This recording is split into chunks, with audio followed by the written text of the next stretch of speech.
pour tromper, pour créer des problèmes aux gens. C'était des malins. C'était des malins. Mais au moins Jésus-Christ, qui veillait dans le cœur de Nathanaël, va lui dire, cet homme c'est un Israélite en qui il n'y a pas de ruse. C'est un Israélite qui est juste. Et cela va toucher véritablement Nathanaël. Il va dire, mais comment, Seigneur, comment tu l'as fait pour me connaître?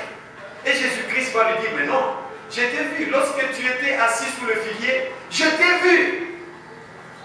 Lorsque tu étais en train de dire que un Messie ne peut pas venir de Nazareth, j'étais là avec toi. Et c'est ainsi que Nathanaël, confus, il va s'agenouiller, il va dire, Seigneur, tu es mon Seigneur, tu es mon Dieu. Amen. Amen.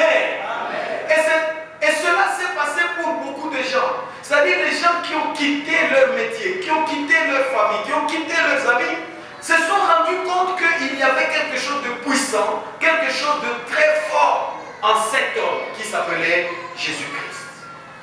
Et il aura une grande équipe. Parce qu'avoir des disciples, c'est-à-dire avoir une équipe d'élèves, des gens qui sont là pour apprendre votre théorie ou votre doctrine, ça signifie que vous êtes une personnalité. Une personnalité respectée parce que vous êtes sage et vous êtes tout ça.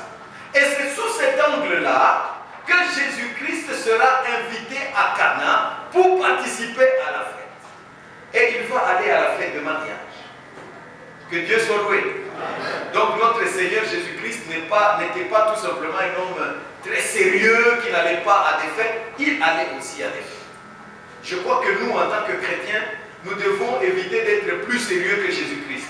Parce que beaucoup de gens pensent que être spirituel, être ceci, c'est ne pas rire avec les gens, n'est-ce pas? C'est porter un type de vêtement, c'est marcher d'une certaine façon, c'est se comporter d'une manière assez différente des autres. Mais Jésus-Christ est allé à la fête et il y avait à cette fête-là beaucoup de gens. Plusieurs centaines, peut-être 200, peut-être 300, peut-être 400. Pourquoi? Parce que le marié s'était véritablement préparé. Il avait préparé de la nourriture, il avait aussi préparé du vin. Amen. Le vin pour réjouir les gens, pour apporter de la gaieté. Vous savez, le vin peut vous faire effacer toute la colère, etc. C'est l'un des éléments qui assure la réussite d'une fête. Amen. Vous allez à une fête, il n'y a pas de vin, il n'y a pas de fanta, mais tout le monde va se moquer de vous. Même la femme que vous avez épousée, elle va se dire, mais ça c'est quelle sorte de mari? Mais ça c'est quelle sorte de famille? Lorsqu'il n'y a pas de fanta, lorsqu'il n'y a pas de vin, lorsqu'il n'y a pas de bière, si on est catholique ou protestant, en effet c'est un élément pour être jugé comme ayant échoué. L'évaluation ne peut partir que de ça. Et cet homme-là, il avait préparé et il avait acheté du bon vin. Amen. Il avait préparé tout ça pour que sa fête soit véritablement une réussite. Et alors les gens ont commencé à prendre de la nourriture, ils ont pris du vin, certainement il y avait aussi des discours, et tout ça avait déclenché une certaine joie. Mais seulement on nous dit, au beau milieu de la fête, le vin vint à manquer.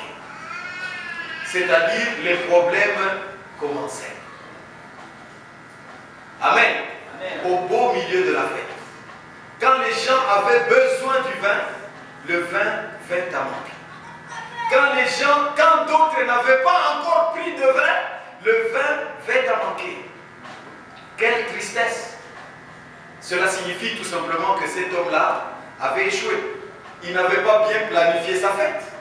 Il aurait dû peut-être inviter peu de personnes pour que le vin leur suffise. Mais il a invité beaucoup de gens. Donc cet homme-là n'était pas du tout logique. Il n'était pas cartésien. Il était incapable de bien calculer les choses. En d'autres termes, il était pauvre cet homme-là. Tout le monde devrait se dire qu'il est pauvre. Ce n'est pas possible qu'on puisse inviter les gens et qu'on puisse tout simplement apporter quelques bouteilles de vin. Donc je suis en train de vous dire que le jour de votre mariage, il faut bien préparer ces choses-là. Parce que sinon, tout le monde va se moquer de vous. Même votre femme, celle que vous êtes en train d'épouser, elle va vous regarder 2 fois et dire, est-ce que je ne me suis pas trompé? Amen. Est-ce que je ne me suis pas trompé? Pourquoi ce jour, notre grand jour, le jour de grande manifestation, il n'apporte que quelques casiers seulement? Il aurait pu en apporter plus pour que nous puissions en effet nous réjouir. Le marié était dans une situation difficile. Les frères du marié étaient dans une situation difficile. Cela pouvait être véritablement la cause des problèmes. Vous savez, aujourd'hui, ça peut être à la base du divorce. Et la femme va dire non. Je me suis rendu compte que j'ai commis une erreur, je refuse. Quand le vin vint à manquer. Dieu soit loué. Amen. Alléluia. Amen. Que nous puissions nous rendre compte que le vin vint de s'épuiser, de se terminer. Qu'on n'a plus de vin, qu'on n'a plus d'argent, qu'on a des problèmes. Les gens qui se marient, quelquefois, ils sont tout à fait heureux, mais il arrive à un moment que le vin vint à manquer. N'est-ce pas? C'est peut-être une année après, c'est peut-être 10 ans après, c'est peut-être quelques mois après, à cause des problèmes, vous sentez que la joie disparaît. Et lorsque vous sentez que la joie disparaît, il faut appeler Jésus-Christ.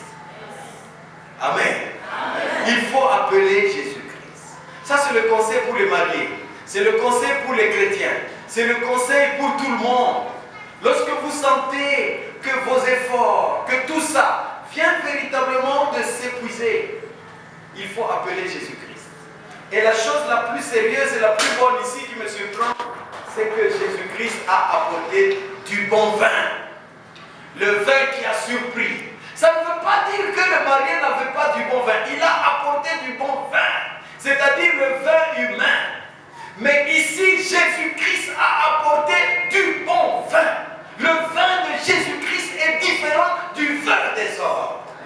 Amen. Amen. Non, mais ce récit-là, on peut le lire de plusieurs façons et on sera surpris. C'est d'ailleurs pour cette raison-là que je voudrais que chacun puisse lire. Dans Actes, 2e chapitre, versets 12 et 13, et même 14, lorsque le jour de Pentecôte, les gens se posent tellement de questions. Ils disent, mais qu'est-ce qui arrive à ces hommes, à ces Galiléens? Qu'est-ce qui leur est arrivé? Et alors, pendant que les uns se posent cette question-là, d'autres disent, non, ces gens doivent avoir pris du vin tout. Amen. Et Pierre va répondre, il va dire, non, ne croyez pas que ces gens sont ivres. Il n'est que 9 heures du matin, ils ne sont pas ivres, mais ils sont remplis du Saint-Esprit. Amen. Amen. Jésus-Christ, lorsqu'il vient, il nous apporte le Saint-Esprit. Et le Saint-Esprit nous apporte de la joie. Le Saint-Esprit nous apporte de l'intelligence. Le Saint-Esprit apporte des moyens. Il résout nos problèmes. Le vin de Jésus-Christ vient effacer tous les problèmes que nous pouvons avoir dans notre vie. C'est pourquoi l'apôtre Paul, dans son épître aux Éphésiens, 5e chapitre, verset 18, il dit justement ceci. Ne vous enivrez pas de vin, mais enivrez-vous du Saint-Esprit. Amen. Amen. Amen. On aurait pu développer cette thèse pendant longtemps, mais on ne disposait pas de suffisamment de temps. Mais je suis tout à fait content que nous ayons parlé de ça. Jésus-Christ nous apporte un bon vin. Il n'y a pas que ce vin-là. Si vous lisez la parole de Dieu, vous allez, il nous apporte de l'eau de vie. Hein? Dans l'évangile selon Jean chapitre 4, Jésus-Christ s'adressant à la Samaritaine, il lui dit, non mais cette eau-là, vous aurez bu cette eau-là, mais vous aurez facilement soif. Mais l'eau que moi je voudrais vous donner, c'est l'eau de vie.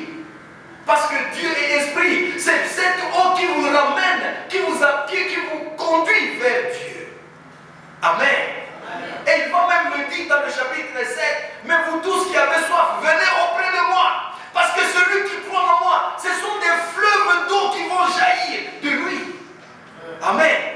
Jésus-Christ n'a parlé que de l'eau de vie. Jésus-Christ a apporté le vin, le véritable vin, qui est le fruit du Saint-Esprit. Jésus-Christ a apporté l'huile de son onction. Jésus-Christ est bon et il est grand. Je pense qu'en croyant en Jésus-Christ, nous n'allons plus accorder tellement d'importance à ce qui est humain, à ce qui est physique, à ce qui est terrestre. Nous allons peut-être nous élever davantage et aller vers ce qui est céleste, ce qui est spirituel, ce qui est grand. Jésus-Christ veut que nous soyons remplis du Saint-Esprit. Que Dieu bénisse sa parole.